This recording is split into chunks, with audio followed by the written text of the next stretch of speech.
السلام عليكم الزول الفلاون، كي راكم دايرين؟ انا الحمد لله. على بالكم نهار بنهار، كل نهار بركته.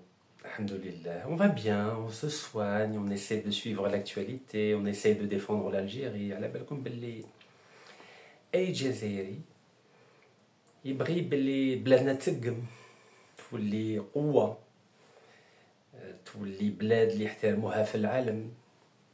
اي جزائري يبغي باللي جواز السفر تاعو يمشي به في العالم بلا ما يطلبوا منه فيزا. اي جزائري يبغي بلي الصورة تاع الجزائر والسمعة تاع الجزائر تكون عالية عالية عالية، كما يا زمان من بعد استقلال 62 شهداء ربي يرحمهم. على بالكم لو كان ماشي الشهداء ربي يرحمهم والمجاهدات والمجاهدين عمرنا ما نرفدوا هذا الجواز السفر. صح اليوم على بالكم هذا الجواز السفر باه واحد يحوس في الخارج لازم يكون عنده فيزا شنغن في اوروبا، فيزا كندا في كندا، فيزا امريكان في الامريكان وهي رايحه. يعني القيمه تاع الجزائر اللي كانت في 62 ماشي قيمه تاع الجزائر اليوم في 2025. علاش؟ بعد الاستقلال كانت عندنا سياسه خارجيه ما شاء الله ما شاء الله، لازم واحد يقول الصح. كان عندنا الزعماء في الدبلوماسية الجزائرية، كان عندنا سفراء في الخارج ما شاء الله كما المرحوم شريف قلال في أمريكا وفي كندا. كان عندنا الناس اللي كانوا عندهم الثقافة عامة. ils avaient de la culture générale nos diplomates après 1960. كانوا يعرفوا العالم. على بالكم باللي دا الحسين هو كان يمثل الجبهة التحرير الوطني الأفلان في لونو في الأمم المتحدة. تعرفوا المستوى تاع الحسين ماشي كيما اليوم. اليوم مستوى ماشي كيما البارح. شريف قلال ولا سيدي أحمد غزالي ولا محمد صديق بن يحيى راهم قلال. حنا نحوسوا عليهم بلي جمال ولا بالساتيليت ما صبناهمش اليوم. وراه علاش؟ نورمالمون بعد 63 سنة بعد استقلال مستوى تاع دبلوماسيين يكون عالي، مستوى تاع سياسيين لازم يكون عالي، مستوى تاع رجال امن لازم يكون عالي، مستوى تاع الاساتذه يكون عالي. بلاد تتطور مع الوقت. لماذا؟ الجزائر وخاصة الدبلوماسية الجزائرية المستوى تاعها نقص من 62 حتى 2020. ونعطيكم مثال. تعرفوا محمد صديق بن يحيى ربي يرحمه، هو اللي يقدر يكون وسيط بين أمريكا وإيران باه 52 دبلوماسيين أمريكيين اللي كانوا محبوسين في السفارة الأمريكية في طهران في إيران يقدر يخرجهم بعد 444 أيام. ما كان حتى دولة اللي قدرت دير مفاوضات مع إيران باه هادو 52 دبلوماسيين أمريكيين يقدروا يرجعوا لبلادهم ويشوفوا بلادهم وعائلتهم. شكون اللي كان وسيط؟ الدبلوماسية الجزائرية. لأنه في هذاك الوقت الدبلوماسية الجزائرية العالم كامل كان يثق فيها. كان عندنا مستوى وكانت عندنا صورة جميلة. اليوم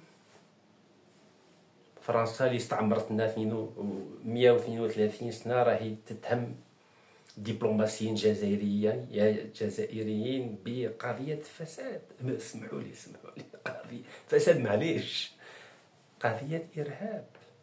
وعندنا دبلوماسي راه في الحبس في فرنسا من أبريل 2025 ودبلوماسيين جزائريين ما قدروش يخرجوا من الحبس، ما قدروش يجيبوا من فرنسا الوزير الصناعة السابق فاسد عبد السلام بوشوارب. أنا قدمت اقتراح الدبلوماسية الجزائرية، قلت لهم نبدلوا عبد السلام بوشوارب اللي كان يحكم في هذاك المؤلف اللي كان خدام، اللي كان موظف في وزارة الصناعة في الجزائر في الوقت عبد السلام بوشوارب. قلت لهم نديروا تبادل، نبدلوه، نجيبوا راس المقلة عبد السلام بوشوارب وهذاك نرسلوه لفرنسا. مبغاوش يصمتوا لأنه دبلوماسيين جزائريين حاسبين روحهم حاجة كبيرة. وهذاك مسكين كان يخدم في القنصلة تاع كريتي، مسكين جزائري، سمحوا فيه كاع، راه في الحبس مسكين من افريل و25. لو كان ماشي انا نهضر عليه حتى واحد المراشي يفكر اسمه. واليوم فرنسا اللي استعمرتنا 132 سنه دارت موندات داغي انترناسيونال ضد رقم 2 تاع السفاره الجزائريه في باريس. وعلى بالكم من 30 جويلية 2024 معنا السفير في فرنسا. وعلى بالكم بلي كان 5 ملايين جزائريين مقيمين في فرنسا وما كان حتى واحد يدافع عليهم. هنا قدمت اقتراح لوزير الخارجية سي أحمد عطار، قلت له كان زوج حلول: أو قطعوا علاقات كاملة مع فرنسا، علاقات دبلوماسية مع فرنسا، كما مرحوم هواري بومدين قطع علاقات دبلوماسية مع أمريكا من 1967 حتى 1973 بسبب أمريكا عاونت تل أفيف باه تستعمر 100% من فلسطين وتدي أرض في مصر سيناي، والأرض في سوريا الجولان. في ذاك الوقت كانت عندنا دبلوماسية،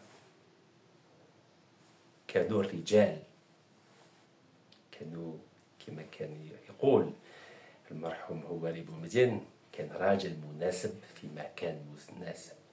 اليوم راكم تشوفوا رانا نلعبوا كيما القط والفار مع فرنسا. في جهة قلنا بلي لازم السفير يرجع للدار، من بعد كي جابوه من باريس لألجي، من بعد رسلوه البرتغال. ونفس المشكل، السفير الجزائري في فرنسا ما قدرش يدافع على القضية تاع الصحراء الغربية، ومن بعد كي داروه في البرتغال نفس الشيء، ما قدرش يدافع على القضية تاع الصحراء الغربية في فرنسا. فرنسا استعرفت أنه الصحراء مغربية، وبرتغال مع نفس السفير برتغال هذا الشهر هذا أوت استعرف أنه الصحراء مغربية. يعني فشل في فرنسا وفشل في البرتغال، وقبلها فشل في اسبانيا. على بالكم اسبانيا ثاني استعرفت انه الصحراء مغربيه. يعني السياسه الخارجيه في قضيه الصحراء وزير فشل. كل وزير الناس اللي يمثلوا فيه في فرنسا، في لندن، في مدريد، في لشبونة، في برلين، يعني ما عرفناش نرجعوا. قلت لهم او تقطعوا علاقات دبلوماسيه او ترجعوا السفير، لانه كان 5 ملايين جزائريين مقيمين في فرنسا، لازم واحد يدافع عليهم. عندنا صح، عندنا شحال 20 كونسول صح، 20 كونسول شي يعرفوا مساكن، يعرفوا يخدموا جواز السفر وبطاقه الوطنيه، بصح ما يعرفوش يدافعوا اعلاميا، قانونيا، ثقافيا، دبلوماسيا، سياسيا على هذا الجاليه الجزائريه اللي مقيمه في فرنسا. ماشي خدمتهم خدمه اداريه، ماشي خدمه كما قلت لكم اعلاميه ولا ثقافيه ولا قانونيه ولا سياسيه ولا دبلوماسيه. وشفتوا بعينيكم بلي عبد السلام بوشوارب ما قدرناش نديروا واحد محامي بمعنى الكلمه اللي يقدر يدافع على القضيه تاع الجزائر بعد الاسلام بوشاره بيرجعوا للبلاد. ما قدرناش. وعلى بالكم بين الدول كان علاقات، كان مفاوضات. شفتوا باللي امريكا وروسيا تفاهموا ب 24 حابسين يتبادلوا، فراوها في اوت 2024. حنا ما نعرفوش نديروا مفاوضات، كنا نعرفوا في وقت اتفاقيه إيفيان. بصح اليوم لا، اليوم على بالكم مستوى هبط بزاف. وايضا مع الدبلوماسيه راه في الحبس من افريل 2025. وزاره الخارجيه ما قدرتش تخرجوا من الحبس، يعني ما كان حتى حاجه اللي تفرح. هذه بالنسبه للقضيه تاع الازمه بين الجزائر وفرنسا. ما نهضركمش على مشاكل في افريقيا، مشاكل مع المالي، مشاكل مع النيجر، مشاكل مع بوركينا فاسو، مشاكل مع الرباط، مع ليبيا. اين هي السياسه الجزائريه؟ وين راهي هذه السياسه الجزائريه خارجيه؟ وين راهي؟ ما كاش. وشفتوا القضيه تاع فلسطين، قضيه هربت لنا. ومن 1974 الجزائر ديما كانت هي اللي تدافع في الخارج، في مجلس الامن وفي الامم المتحده على قضيه فلسطين. شكون اللي الاول دافع لفلسطين؟ بيستعرفوا بالمنظمات الفلسطينيه OLP Organisation de Libération de la Palestine، منظمات التحرير الفلسطيني. الجزائر في 74. ومن بعد شكون اللي اسس الدوله الفلسطينيه؟ وين المجلس الفلسطيني تلاقى باه ياسسوا الدوله الفلسطينيه في الجزائر العاصمه في نوفمبر 1988. شكون اللي دار اللقاء بين الفصائل الفلسطينيين؟ السي عبد المجيد تبون في اكتوبر 2022. صح. وزير الخارجيه اش راه يدير؟ وزير الخارجيه اش راه يدير؟ نقول لكم شكون هذا هو وزير الخارجيه. وزير الدوله والشؤون الخارجيه والجاليه الجزائريه في الخارج والشؤون الافريقيه. Incroyable quand même. Ministre d'État, ministre des Affaires étrangères, de la communauté nationale à l'étranger, des affaires africaines. مهمة كبيرة. سي أحمد عطاف. Alors, ministre d'État يهضر بالاسم الدولة الجزائرية. وزير الخارجية راكم تشوفوا باللي ما كان حتى ملف اللي نجح فيه، ولا لو كان راني نكذب قولوا لي. في افريقيا ما نجح، في قضية فلسطين ما نجح، قضية الصحراء الغربية ما نجحش، وقضية أوروبا ما نجحش. راكم تشوفوا مع فرنسا ما نجحش، ومع الاتحاد الأوروبي ما نجحش. اليوم الاتحاد الأوروبي قال باللي الجزائر دخلناها في مع جماعات البلدان الفاسدين اللي راهم يديروا تبييض الأموال. لا non, on ne peut pas accepter ça. On ne peut pas accepter que nous ayons une diplomatie qui ne réussisse pas à défendre les intérêts et de l'Algérie à l'étranger et des intérêts de la communauté nationale à l'étranger. Ce n'est pas possible. وشفتوا اليوم فاني فرنسا قالت باللي دوكا ما نعطيش الفيزا لون سيجور مده طويله 17,900 17,900 فيزا لون سيجور ne seront plus donnés aux Algériens. وعلى بالكم بلي خوتنا المغاربه فرنسا تمد لهم 32,000 فيزا لون سيجور مده طويله. يعني مادام انسان ما نجح لا في السياسه الخارجيه، لا باه يدافع على الجاليه الجزائريه في الخارج، لا في القضيه الفلسطينيه، لا القضيه الصحراء الغربيه، لا في القضيه تاع الافريقيه. سمحوا لي خونا بالماضي كيف شل باه الجزائر تكاليفيا لكاس العالم خرجوه. الجزائر ما تخلصش الناس باه يفشلوا الجزائر عندها التاريخ وعندها الصورة وعندها السمعة. On ne paye pas des gens échoués quand même.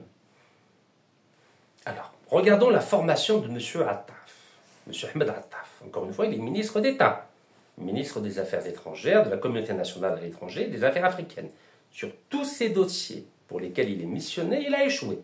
Aucun résultat positif, aucune réussite. Alors, bismillah. Monsieur Ahmed Attaf est né le 10 juillet 1953, à Ndefla, مش بعيد علينا. بكري عند دفلا كنشلف. Diplômé en langue anglaise à New York, الله يبارك 1980. في 1977 en 1977 il a un DESS en sciences politiques université d'Alger الله يبارك. وفي 1975 خرج لينا الله يبارك مدرسة وطنية إدارية. C'est comme ça qu'on dit, je ne sais plus comment on inverse les adjectifs et les noms. Alors, on va regarder son parcours diplomatique. Avant d'être nommé ministre des Affaires étrangères, donc je crois, si ma mémoire est bonne, on va vérifier. On ne va pas faire confiance à notre mémoire, n'est-ce pas? Alors on va regarder. Donc, depuis quand est-il ministre des Affaires étrangères? On va regarder, on ne va pas se presser, hein, d'accord? Alors, depuis, apparemment, je n'ai pas envie de faire d'erreur, vous savez, voilà, depuis le 16 mars 2023. 16 mars 2023. من 16 مارس 2023 السي عبد المجيد تبون عين السي احمد عطاف كوزير خارجيه. Donc ça fait 2 ans et demi. 2 ans et demi. Très bien. Alors بسم الله. عنده عامين ونص هو وزير الشؤون الخارجيه. معليش. Donc de 2023 avant 2023 واش كان يدير؟ قبل ما الرئيس عبد المجيد تبون يعين السي احمد عطاف كوزير خارجيه واش كان يدير؟ السي احمد عطاف واش كان يدير؟ 2023 افون 2022 واش كان يدير؟ راني نشوف السي في، هذا السي في تاعو اوفيسيال، هذا السي في تاع السي احمد عطاف في السيت اوفيسيال الرسمي تاع وزاره الخارجيه. شوفوا بعينيكم، شوفوا بعينيكم باش نكذب عليكم. فوالا فورماسيون ما شاء الله. فونكسيون اكتويل ما بغاش يقول واش منها، معليش ما بغاش يقول. Et fonction précédente, regardez, fonction précédente. La dernière fonction qu'il a occupée, c'est Ahmed Attaf, c'est 2001-2004. Regardez, شوفوا بعينيكم. 2001-2004. يعني قبل ما الرئيس سي عبد المجيد تبون يعين سي احمد عطاف كوزير خارجيه، سي احمد عطاف كان سفير في لندن بين 2001 و 2004. بصح من 2004 ل 2023 شنو كان يدير سي احمد عطاف؟ على حسب السي في تاعو اللي راه موجود في السيت اوفيسيال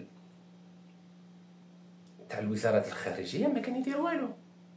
يعني 19 سنه وسي احمد عطاف كان بري روتريت، يعني ما كانش يدير خدمه تاعو كدبلوماسي. ما كان لا سفير لا وزير لا والي لا موظف، ما كان يدير والو.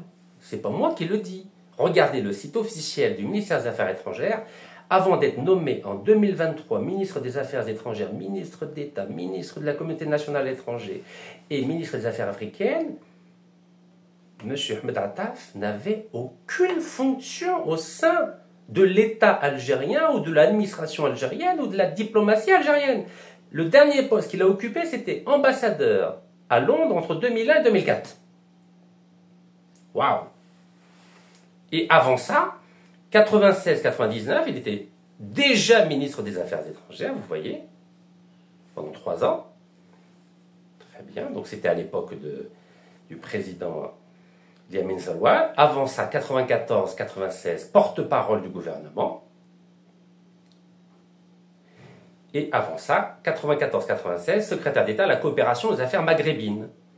Avant ça, 92-94, ambassadeur d'Algérie en Inde.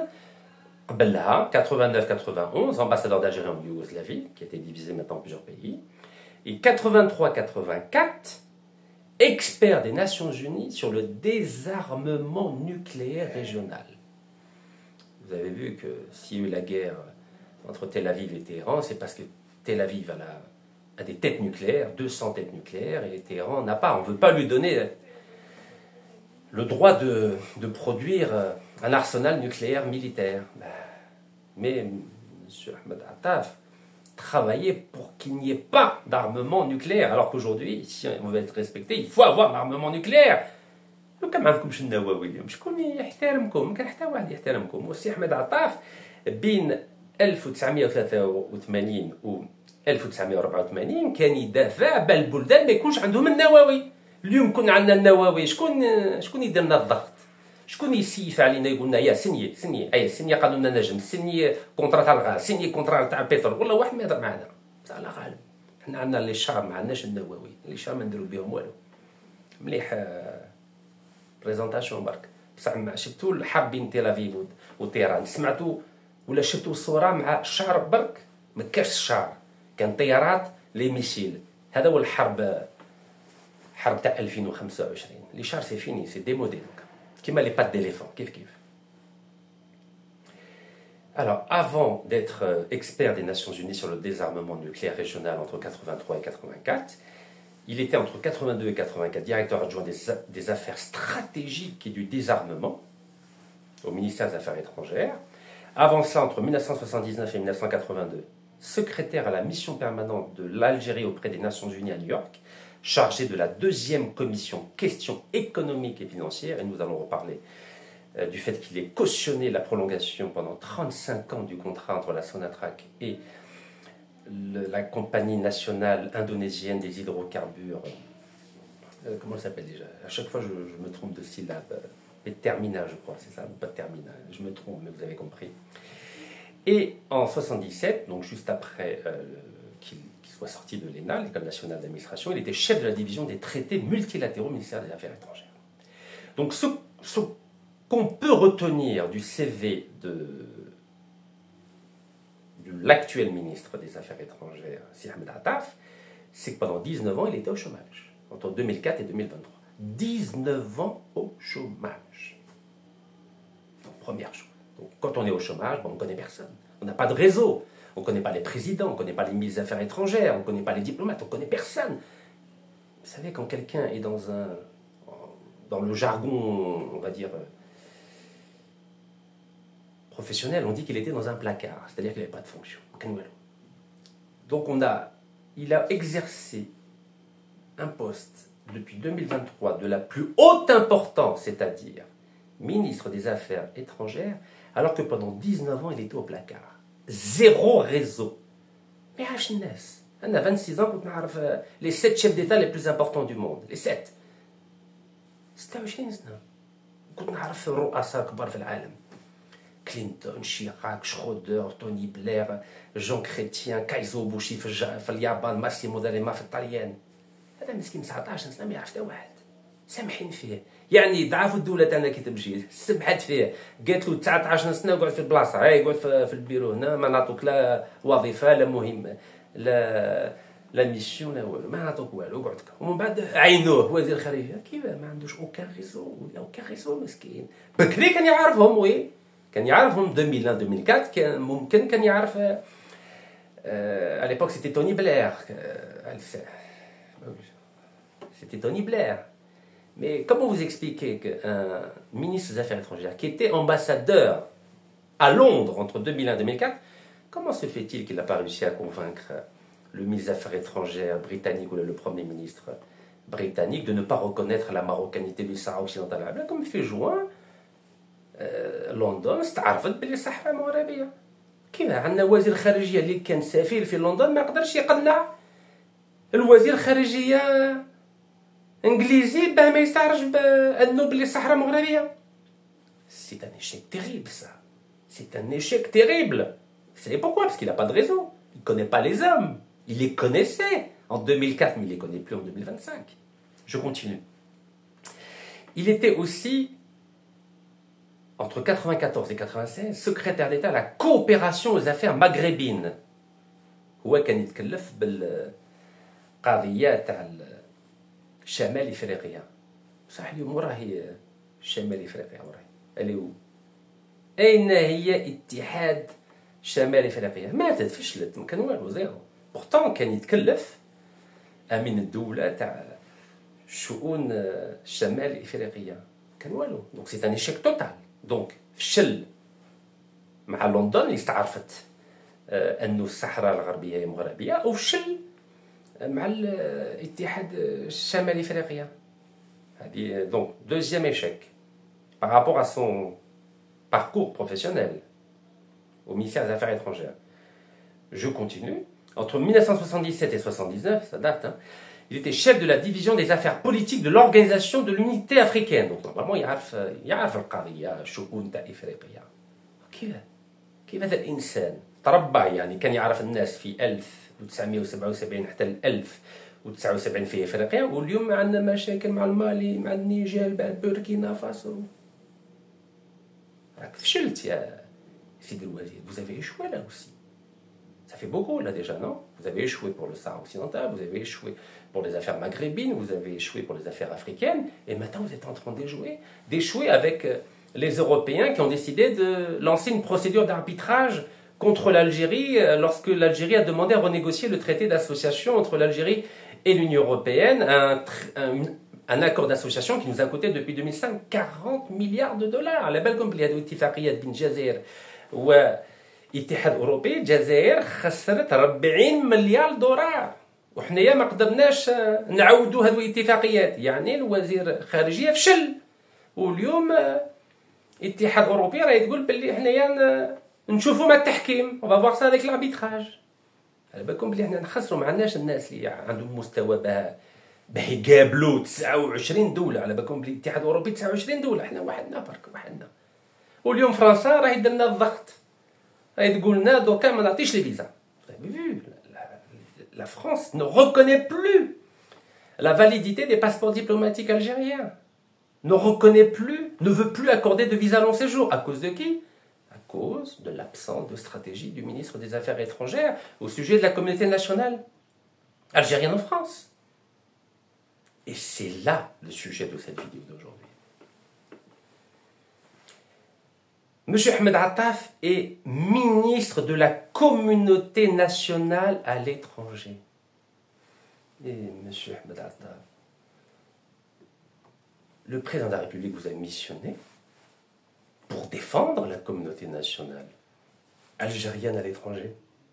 Est-ce que vous croyez qu'avec cet échec cuisant de la gestion de la crise entre Alger et Paris, où maintenant les passeports diplomatiques algériens ne sont plus reconnus en France, maintenant les Algériens d'Algérie se voient refuser d'obtenir des visas long séjour, donc il y a 17 900 Algériens chaque année qui vont être pénalisés à cause de vous, car vous avez échoué dans la gestion de la crise entre Alger et Paris. Plus que cela, les Algériens qui veulent se rendre en France pour des courts séjours, 30% de baisse de visa pour les Algériens. À cause de qui? À cause de vous, car vous avez échoué à remporter le bras de fer entre Alger et Paris. Et plus grave encore, pour les 5 millions d'Algériens. Vous avez vu comment les expulsions se multiplient? Vous avez vu comment l'image des Algériens en France est devenue détestable? On n'a que 3 consuls sur les 20 qui sont autorisés à exercer. 3 consuls sur 20 et 5 en attente. Évidemment que le président Macron, il vient de le dire, il va refuser de les accréditer. 3 sur 20, c'est-à-dire 17 consuls qui sont absents ou sur la sellette. C'est un échec total dans la défense de la représentation diplomatique et consulaire algérienne en France, M. Ahmed Attaf. Et vous avez échoué à défendre les diplomates poursuivis pour terrorisme, et dont un est emprisonné depuis le mois d'avril. C'est un échec total. Et vous avez échoué aussi dans la demande d'extradition de l'Algérie de Abdeslam Bouchouareb, condamné 5 reprises à 20 ans de prison pour corruption en Algérie. vous avez échoué. Et vous avez utilisé des avocats stagiaires pour cette demande d'extradition. Pire que ça, vous avez fait appel à un cabinet d'avocats géré par M. David, maître David Grossman, qui est très fier de dire que c'est un juif marocain en disant que le Maroc c'est sa deuxième patrie. Et vous connaissez les relations formidables que l'Algérie a avec Tel Aviv et avec Rabat. C'est une faute politique et une faute morale, M. Ahmed Attaf. M. Ahmed Attaf, vous savez comment ça fonctionne dans la démocratie. Tout le monde a le droit de répondre. Moi, je suis un simple citoyen, vous savez, mais je connais un peu mieux.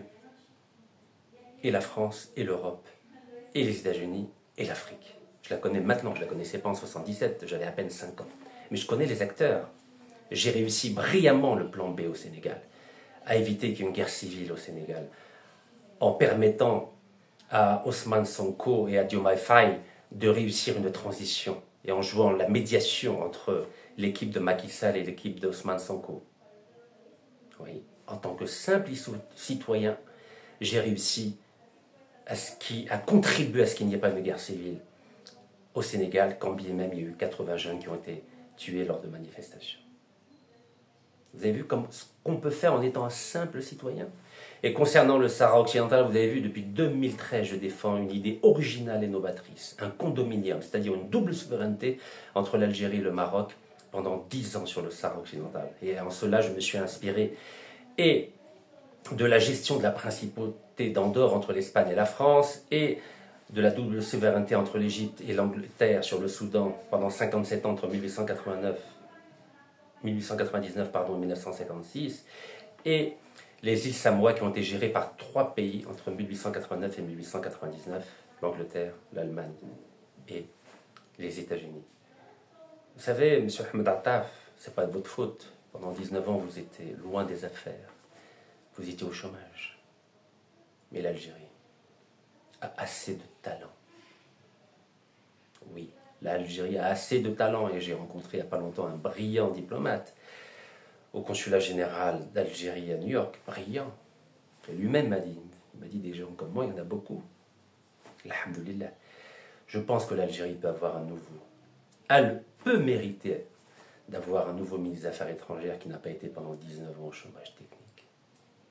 Car on voit les séquelles. Vous savez, en France, ou aux États-Unis, ou en Angleterre, ou en Italie, ou en Espagne, ou dans le monde entier, jamais on embauche un homme qui a été 19 ans au chômage. Jamais.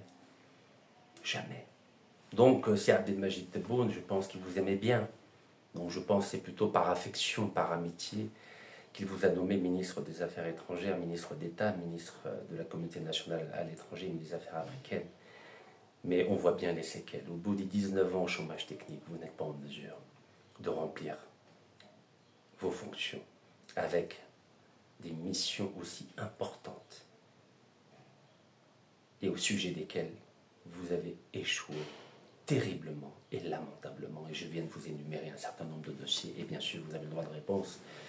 Je sais que vous ne répondez pas, parce que vous ne répondez même pas au courrier que je vous envoie, vous ne répondez pas aux mails que je vous envoie, vous ne répondez même pas aux messages que je vous transmets. Ben oui, quand on était 19 ans au chômage technique, vous en êtes toujours sûrement au téléphone avec cadran et que vous ne savez pas qu'il faut répondre par email. Je ne sais pas si vous utilisez des emails.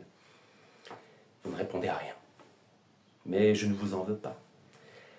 Je mets cette absence de communication entre un ministère et un citoyen algérien sur le dos de vos 19 années de chômage technique que vous-même, vous avez clairement noté. La dernière précédente fonction que vous avez assumée, c'était entre 2001 et 2004. Donc de 2004 à 2023, vous n'avez eu aucune fonction. Je dis bien aucune fonction. Vous n'avez même pas travaillé dans une entreprise publique. Vous n'avez même pas travaillé dans une association pour, je ne sais pas, pour donner des cours de soutien scolaire, ou pour faire de l'humanitaire, ou pour donner des cours à l'université. Vous aurez pu donner des cours de diplomatie à l'université d'Alger, ou être, je ne sais pas moi, docteur honoris causa d'université en Afrique, ou en Inde, puisque vous étiez aussi ambassadeur en Inde. Vous n'avez rien fait pendant 19 ans. Vous imaginez, vous attendiez quoi? Qu'on vous appelle au téléphone? Et vous aurez pu mettre à profit votre longue expérience. Non, vous n'avez rien fait. Je ne sais pas ce que vous avez fait pendant 19 ans. Ça serait bien que, en votre qualité de ministre d'État, vous racontiez ce que vous avez fait pendant ces 19 années de chômage technique. C'est le site officiel du ministère des Affaires étrangères. Je n'invente rien. Tout le monde peut vérifier. Monsieur Ahmed Atta, vous étiez au chômage. Donc je répète, l'Algérie a assez de talent en termes diplomatiques pour se permettre d'avoir un vrai diplomate qui a une continuité dans les différentes missions qu'il a assumées. Et je pense que c'est le temps, le moment est venu pour vous, le moment est venu pour vous d'aller prendre une bonne retraite. Vous savez, l'ancien président Sidi Ahmed Zaroual était sage. En 98, pourtant il était jeune, il a dit « je démissionne, je tire ma révérence ». Et vous étiez son ministre des Affaires étrangères. Je pense que vous devriez vous inspirer de l'exemple du grand président Sidi Ahmed Zaroual, qui n'a pas voulu signer des contrats qu'il ne voulait pas signer et a préféré démissionner. Alors moi je vous le dis très humblement, je vous invite à démissionner. Je ne vais pas demander au président algérien Saad Abdelmajid Tebboune de vous limoger, ça ne se fait pas. Puis quel pouvoir j'ai? J'ai le pouvoir d'un citoyen algérien qui parle à un téléphone, et je remercie les milliers d'Algériens qui commandent chaque jour mes vidéos. Mais je vous demande de démissionner, vous et monsieur Mohamed Arqab, qui est aussi ministre d'État des Énergies et des Mines. Vous savez pourquoi je vous demande de démissionner maintenant? J'avais demandé la même chose à votre prédécesseur, M. Ramtan Ramamra, quand il s'était endormi en pleine conférence de presse du président algérien Saad Abdelmajid Tebboune à Doha au Qatar. Il s'est entêté, il m'a envoyé des mouches électroniques, il m'a envoyé des mercenaires comme Ali Zawi, qui m'a insulté ma défunte maman dans des messages vocaux sur Facebook que j'ai transmis à la justice algérienne. J'ai porté plainte contre lui. Il m'a dit « Comment te permets-tu de demander à M. Ramtan Ramamla de démissionner ?» Il m'a insulté de tous les noms. Sebni, Bdei, Sebfiyam, Kamengulkom. J'kid be, ma dalou walou, ça me battra le habs. Alors, M. Ramtan Ramamla, pardon, excusez-moi. Pour lui, il est comme l'homme. Monsieur Ahmed Atta, je vous le demande gentiment. Vous savez, moi j'ai déjà fait de la prison, en Algérie et en France, donc j'ai l'habitude. Si vous ne voulez pas finir en prison, je vous demande de démissionner dès maintenant. Vous savez pourquoi? Car le contrat que vous avez validé, vous avez cautionné avec M.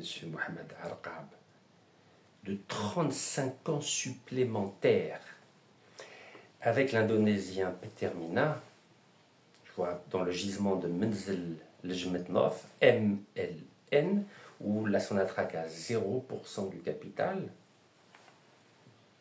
ou des actions, ou des intérêts, interest comme on dit en anglais. Vous savez que vous parlez parfaitement l'anglais. La société indonésienne Petermina a 65% de ce gisement, qui produit 35 000 barils de jour. L'espagnol Repsol a 35%. Donc, les Indonésiens Petermina ont 23 000 barils le jour, les Espagnols ont 12 000 barils le jour. Alors, les Indonésiens disent qu'ils ont réussi à passer de 23 à 35 000 pour leur part de 65%. Donc, quand on calcule bien 65 plus 35, ça fait 100%. Donc, l'Algérie a 0%. Depuis 92. Hein. Donc, c'est pas vous qui avez signé en 92. Ça a été renouvelé à chaque fois. Mais là, c'est vous qui avez cautionné la prolongation de ce contrat pendant 35 longues années. C'était en 2023. Donc on est loin du 51-49, on est même loin du 80%, du 20% de la nouvelle loi minière, l'article 101. Donc pour les mercenaires de la 5e colonne qui passent leur temps à m'envoyer des messages, ne vous fatiguez pas, la loi est très claire. Lisez l'article 101 de la loi minière, l'entreprise nationale. Dès lors qu'il y a un investisseur étranger qui veut exploiter une mine, l'entreprise nationale ne pourra pas dépasser 20% du capital. C'est écrit noir sur blanc. Tiens, je vais vous lire l'article, ça va vous faire du bien. Après, je continue avec l'Indonésien. Danyawara. Article 101. La participation de l'entreprise nationale est limitée à 20% du capital de la société en partenariat avec un investisseur étranger. Plus grave encore, cette part peut être réduite, c'est-à-dire c'est 20 maximum, mais ça peut descendre en dessous de 20. Cette part de 20% peut être réduite uniquement si l'entreprise nationale en décide ainsi. Alors vous pouvez imaginer que si une entreprise étrangère, ou plutôt l'investisseur étranger qui a déjà 80% dans la future, avec la future loi minière, demande à son partenaire algérien, écoute, allez, نقص شويه la part تاعك ونعطيك شويه في Monaco, شويه في Hong Kong. Vous savez très bien qu'il ne va pas résister. Donc vous verrez des cas, et je peux vous le dire dès maintenant, il y aura des cas d'entreprises minières où d'abord l'Algérie aura 20% et à la fin vous verrez qu'elle aura 5, 0%. Et pourquoi je suis aussi sûr de moi? Parce que je vois ce qui se passe avec le gisement de Menzel Lejmetnov, son attraque à 0%. Et j'ai vu ce qui s'est passé depuis 2007 avec Tossiali, Algérie. L'Algérie à 0%. 0%. 0%. L'Indonésie, 65%. L'Espagne avec Repsol, 35%. 0%. Pardon, excuse-moi, je mélange tout, moi. Ça, c'est Menzel Lejmetnov. Et Tossiali, 0%. C'est les Turcs qui ont 100%. Les Turcs ont 100% de Tossiali. Algérie. Et Lafarge de Msila, Lafarge de Maaskar, l'Algérie a 0% du capital. Je continue. Tigantorin, l'Algérie n'a que 8,21%. 8,21%. Eni à 45,89%. Donc Eni l'italien à 45,89%, le roi de la corruption. Et Equinor le norvégien à 46%. L'Algérie 8,21%. Donc c'est ce qui va se passer dans les mines. Donc je reviens à ministre d'État, ministre des Affaires étrangères, ministre de la Communauté nationale étrangère, ministre des Affaires étrangères. Vous savez, c'est très pompeux comme titre. Donc je vous le redis. Je vous invite à démissionner. Car si vous ne démissionnez pas, vous et M. Mohamed Harqab, je vais demander une commission d'enquête. Et je vais même me rendre en Indonésie si ça ne suffit pas, si je vois que les députés algériens n'entament pas une procédure pour mettre en place une commission d'enquête sur les conditions de l'attribution de ce contrat, de la prolongation de ce contrat où l'Algérie à 0% pendant 35 ans. Et pourquoi je demande une commission d'enquête? Car cette entreprise indonésienne de pétrole public, Petermina, elle vient d'être éclaboussée par un énorme scandale de corruption. On l'appelle la mafia du gaz et du pétrole. La mafia du gaz et du pétrole. Pendant 5 ans, au début, ils ont évalué le scandale des surfacturations du pétrole acheté à l'étranger à hauteur de 12 milliards de dollars. Maintenant, c'est monté à 17 milliards de dollars entre 2018 et 2023. Et à votre avis, quand est-ce que le contrat a été prolongé de 35 ans pour l'Indonésien Petermina? En 2023.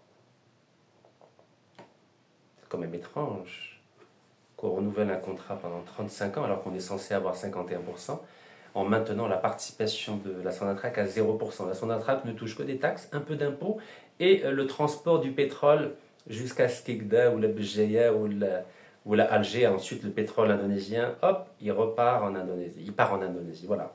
La Sonatrach touche le transport du pétrole, les taxes et les impôts. Sinon, 0% de la société qui gère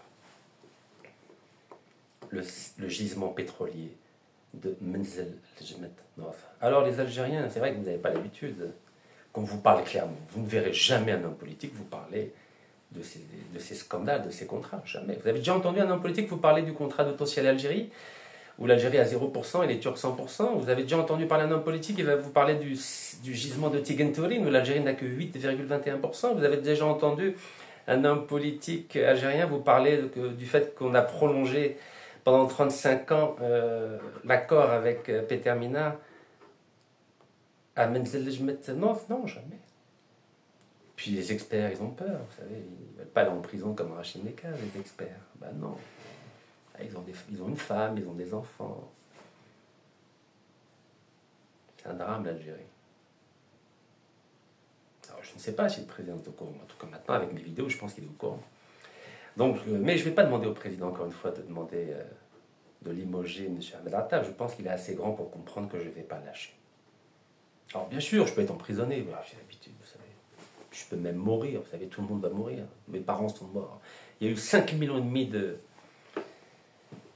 de martyrs, shuhada rabbi yarhamhum, pour que notre pays puisse avoir un passeport et un drapeau. Donc vous savez, je peux aller en prison. Bah, si ça amuse les autorités judiciaires de me mettre en prison, bah voilà, je suis là. Vous m'envoyez une convocation, j'arrive, ou des lobbies à Wajbri et tout. Mais vous ne pourrez pas cacher le fait que j'ai toujours défendu la souveraineté nationale algérienne. Et j'ai toujours défendu les intérêts de l'Algérie, les intérêts supérieurs de l'Algérie. Donc toutes les prisons que vous pourrez faire, ça n'effacera pas tout ce que j'ai fait. Et quant à ceux qui disent « Oh, il est un agent de Total, de la France », ah oui, c'est moi qui ai renouvelé tous les 6 mois, qui fait des nouveaux contrats à Total. Est-ce que c'est Rachid Nekaz qui renouvelle tous les contrats? Qui a renouvelé pendant 25 ans le contrat de TFT? 25 ans de gaz gratuit pour Total. Qui a renouvelé en 2022 25 ans de pétrole gratuit à Hassi Barkin? C'est pas moi. Qui vient de donner le 17 juin 2025 14 900 km² de prospection pour Total à Harara? C'est pas moi, c'est la Sonatrach. Je n'ai jamais, je dis bien jamais, volé un dinar, 1 euro ou 1 dollar à l'Algérie. Jamais. Et l'Algérie ne m'a jamais donné ni un dinar, ni 1 euro, ni 1 dollar. Jamais.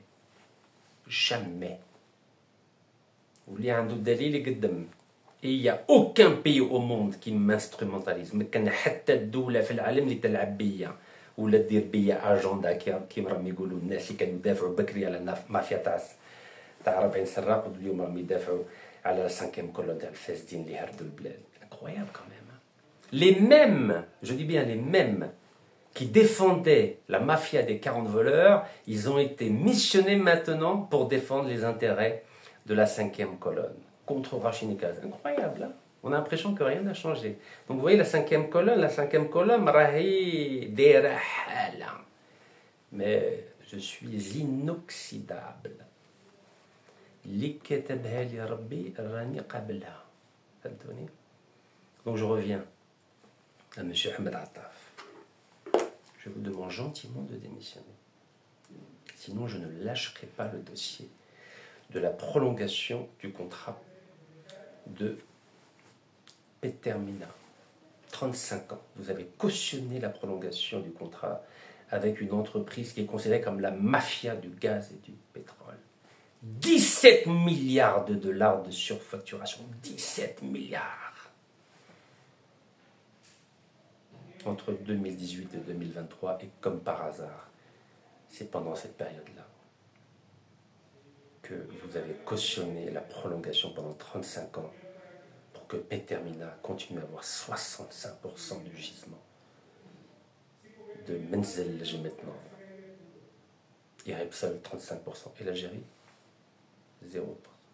Comme Tossiali Algérie 0%. Comme Tigentoline 8,21%. Comme Hassim Ouina 25%. Comme Ain Salah 35%. Comme Toit de Gazadra 35%, comme Raggan Nord 40%, comme Birmsana, c'est comme ça qu'on dit, Birmsana 25%, les Espagnols 75%, etc., etc. Et encore une fois, je vous annonce que je vais publier un petit livre.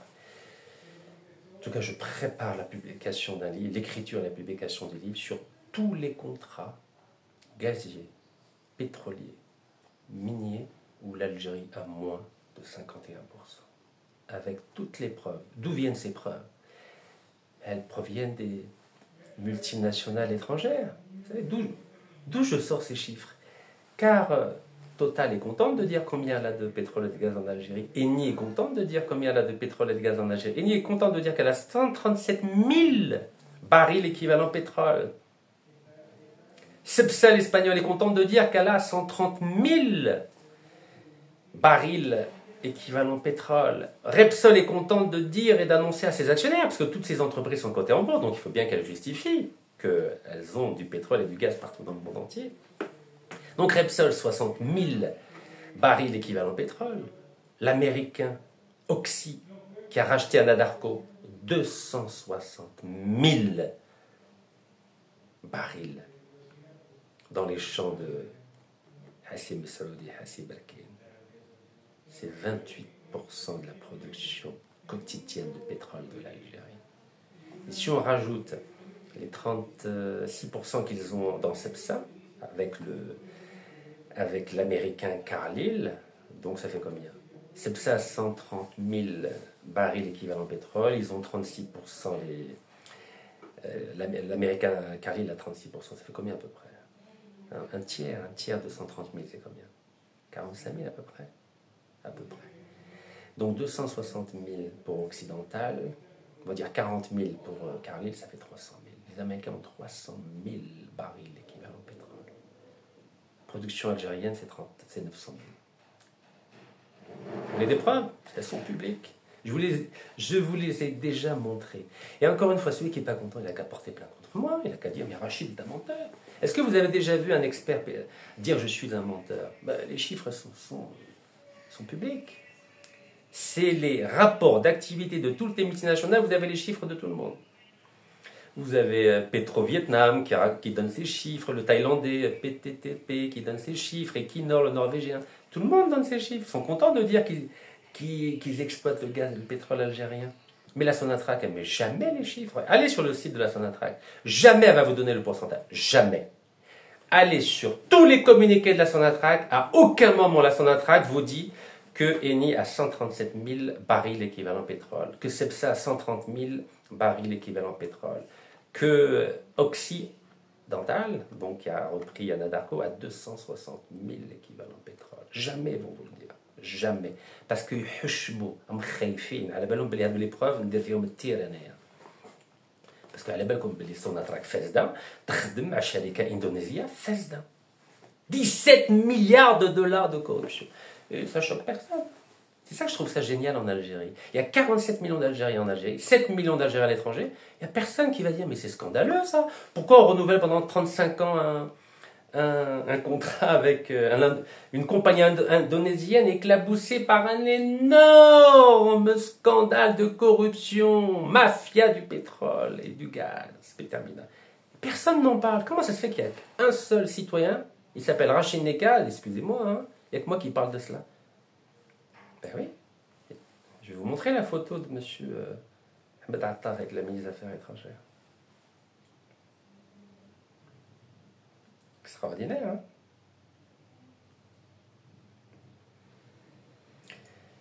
Vous savez, il y a des moments où je me dis, ce pays... Moi, j'aime beaucoup l'Algérie, vous savez. Moi, j'ai pris un engagement avec mon défunt père, Haj al-Harbi al-Birh. Moi, je ne lâcherai pas. Je ne lâcherai pas. Mais je vais avoir le sourire. Je ne vais plus m'énerver comme avant. Non, allez, pour finir en prison, ça vaut pas la peine. Ça vaut pas la peine. On n'est pas d'accord? Ça ne vaut pas la peine. Aïe, aïe, aïe, aïe, aïe, aïe, aïe.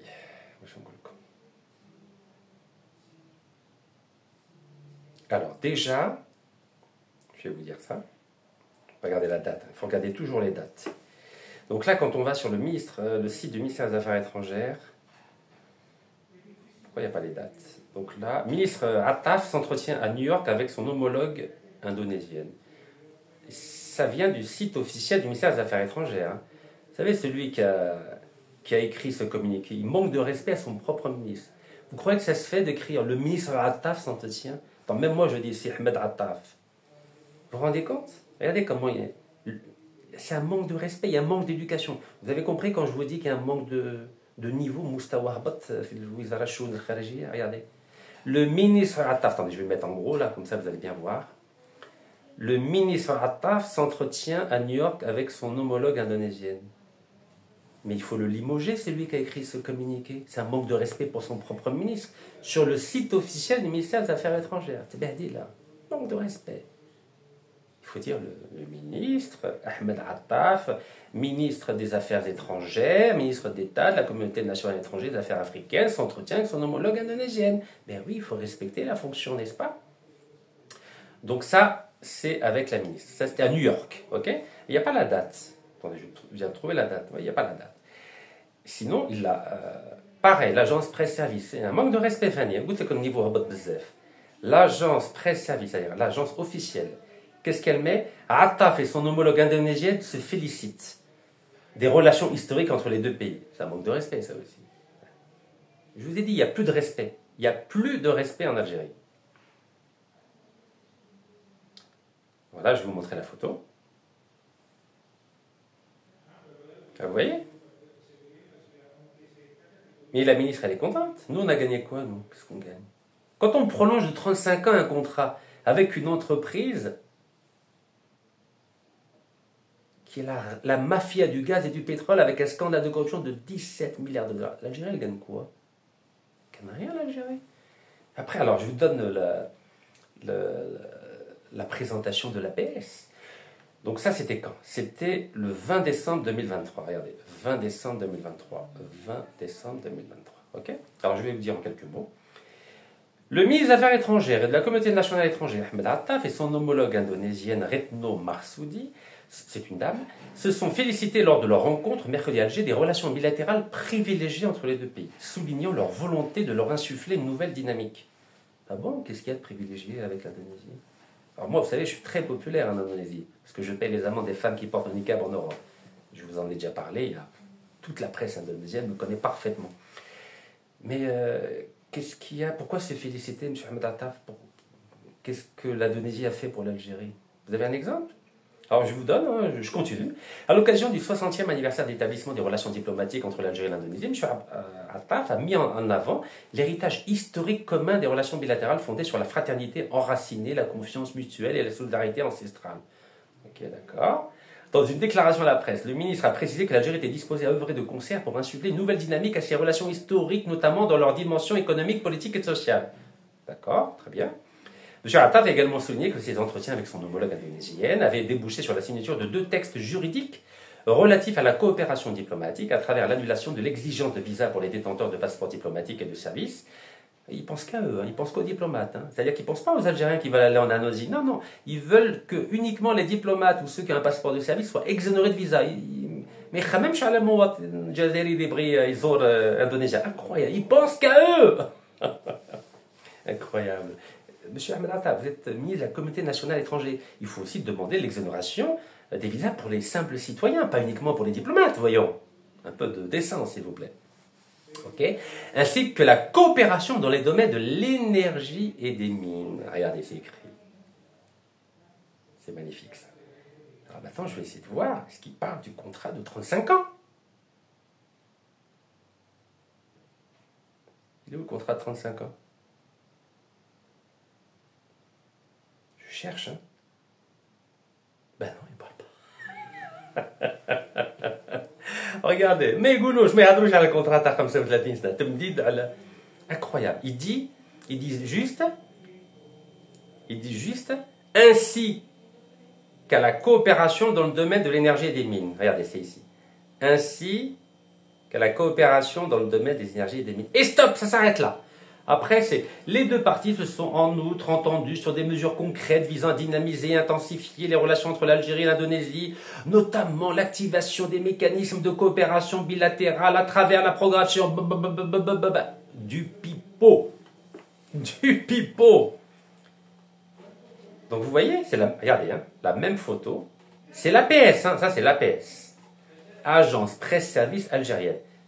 Aucun mot sur la prolongation pendant 35 ans du contrat pour la société corrompue indonésienne Petermina avec l'Algérie dans le gisement de Menzel.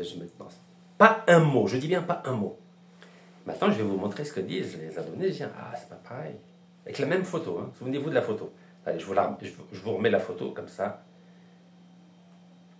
C'est important. La même photo. Et vous allez voir qu'ils ne disent pas la même chose. Ben oui, il faut un peu analyser. Vous savez, les hommes politiques algériens n'analysent pas, les journalistes n'analysent pas. Il n'y a personne qui analyse. Il n'y a que... ils répètent, ils répètent, ils répètent. Regardez, c'est la même photo. Vous voyez, c'est la même photo avec le texte. Je peux vous l'envoyer, hein, je vais le mettre dans l'autre. Bon, maintenant, on verra ce que dit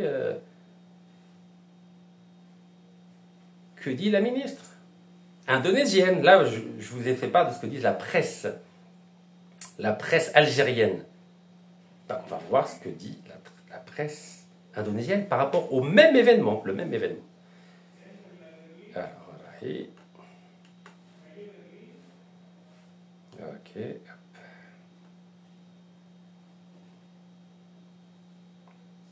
La même photo, même événement.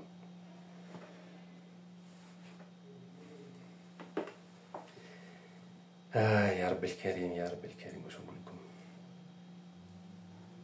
connexion un peu lente, mais on va y arriver, on va y arriver. On va y arriver. Alors, est-ce qu'il est, monsieur Attaf?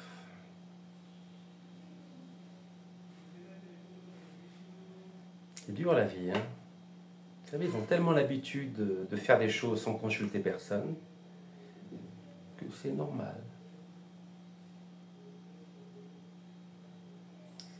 Ça arrive, hein. Faut chercher les bons mots, vous avez compris. Alors, qu'est-ce qu'il dit? Ouais, la même photo. Il faut que je vous trouve la même photo. Vous savez, j'aurais dû préparer ça un peu avant, mais je m'excuse. Alors, voilà. Et là, vous allez voir, il y aura des chiffres. Voilà, la même photo.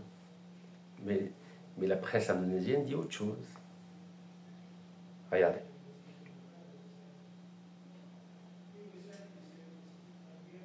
Ah, la photo, voilà qui est. Quelle est la photo?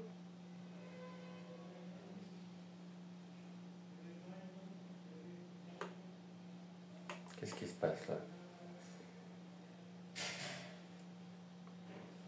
Regardez.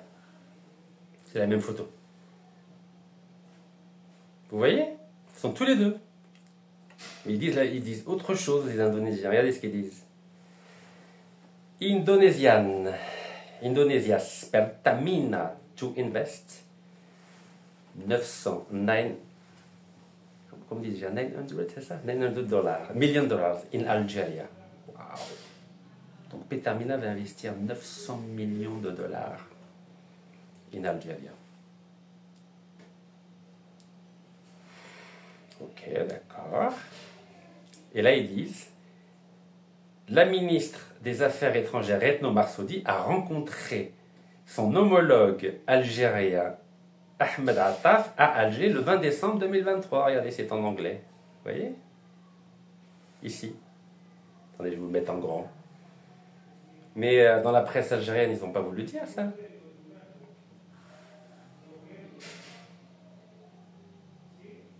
Je vais vous dire ce qu'ils n'ont pas voulu dire.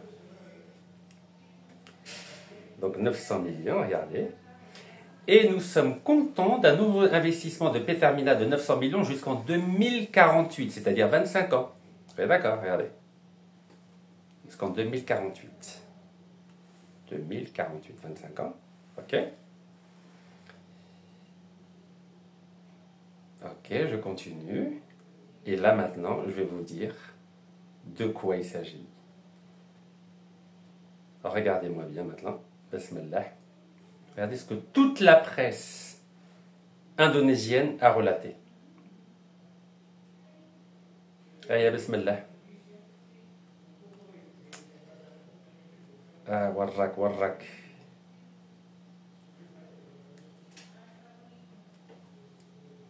Pertamina gets Algeria Oil Extension Deal, LPG. Regardez, 35 ans. Regardez, vous arrivez à lire 35 ans? 35 years. Extension. Attendez, je vous le mets en français, ça sera plus facile. Après, vous ne direz pas que je vous raconte des salades.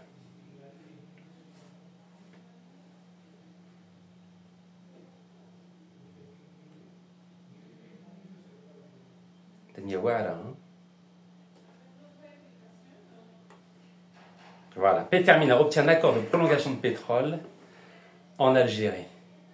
Ok? Vous arrivez à lire? Je continue. Et là, vous allez voir. Vous arrivez bien à lire ou pas? Oh là là, c'est reparti en anglais. Ils disent, bon, je vais vous dire, je vais vous traduire. La société indonésienne Pertamina a sécurisé une extension de 35 années de son contrat pour développer Ah, c'est revenu, voilà. Le raffineur d'État indonésien Pertamina a obtenu une prolongation de 35 ans de ce contrat pour le développement du bloc pétrolier gazier Menzel Jmet Nord en Algérie, ce qui, selon lui, renforce la sécurité énergétique de l'Algérie. Regardez. Prenez le temps. J'aime bien les gens qui veulent des preuves, mais les preuves, elles sont partout sur Internet. Elles sont partout sur Internet, les preuves. Je continue. Le bloc MLN, dans le désert du Sahara, a une capacité de 35 000 barils jour. La production de pétrole du bloc a été en moyenne de 14 875 entre janvier et mai, selon Pertamina, c'est-à-dire pendant les 5 premiers mois. L'acquisition de blocs de pétrole et de gaz à l'étranger avec le concept de ramener le baril à la maison. Parce qu'eux, ils ont une stratégie. Nous, on donne le baril aux étrangers, mais les Indonésiens, ils ramènent le baril à l'étranger. En Indonésie, à la maison. Ça s'appelle ramener, c'est un programme, ramener le baril à la maison. Est une étape stratégique pour Pertamina pour maintenir la sécurité énergétique nationale, a déclaré le président directeur de Pertamina, Nick Widiwati, le 17 juin 2023. L'Indonésie a fixé un objectif de production de pétrole de 1 million de barils par jour d'ici 2030. C'est à peu près l'équivalent de l'Algérie aujourd'hui. Le régulateur en amont, Tatati, a estimé la production du pétrole du pays pour 2022 à 612 000 actuellement. Ils sont ambitieux, les Indonésiens. Ben oui, ma facette. Ok. Voilà. Pertamina Algérie EP. Ça s'appelle PAEP. Vous pouvez regarder sur Internet. PAEP. Ils ont créé une société spécifiquement là-dessus. J'ai lu le rapport. 179 pages. Je vais vous le mettre en lien. Une filiale de Pertamina International exploite le bloc MLN depuis 2014 avec une participation totale de 65%. Cette filiale est la branche amont de Pertamina, responsable de la gestion des opérations internationales en amont. C'est beau ou c'est pas beau ça? Regardez. 65%. 65%. Pas 41. 65. Pas 49, pardon. 65, rien que pour Pertamina. Les Espagnols regardent ça, 35, l'Algérie, 0. Ça vous fait quoi? Regardez, c'était quand? 18 juin 2023. Mais il y a d'autres articles, attendez, je vais vous montrer. Regardez. Énergie Capital Power. Allez, on y va. Pertamina sécurise une prolongation de 35 ans de son bloc en Algérie. Attendez, voilà. Algérie. Pertamina obtient une prolongation de 35 ans pour le bloc de 35 ans pour le bloc pétrolier MLN. C'est partout dans la presse, regardez, partout. Énergie Capital Power, voilà. Vous voyez, regardez. Est-ce que je mens? Je continue. Il vous faut beaucoup d'exemples. Hein. J'ai remarqué. Hadoulé, le Zoubeb, là. Allez, on continue. Pertamina sécurise 35 ans d'extension. Regardez. D'abord en anglais, et puis après, ça va venir en français. Regardez. 35 ans. Oui, vous connaissez le chiffre, 35. Même ceux qui parlent ni français ni anglais, Hadoulé Chauffou, Blé, Temna Temdid, Sharika, Indonésia, Fezda, 35 ans. Voilà, 35 ans. Lisez bien. Pertamina obtient une prolongation de 35 ans de la concession de blocs pétroliers en Algérie, 17 juin 2023. Vous avez à lire.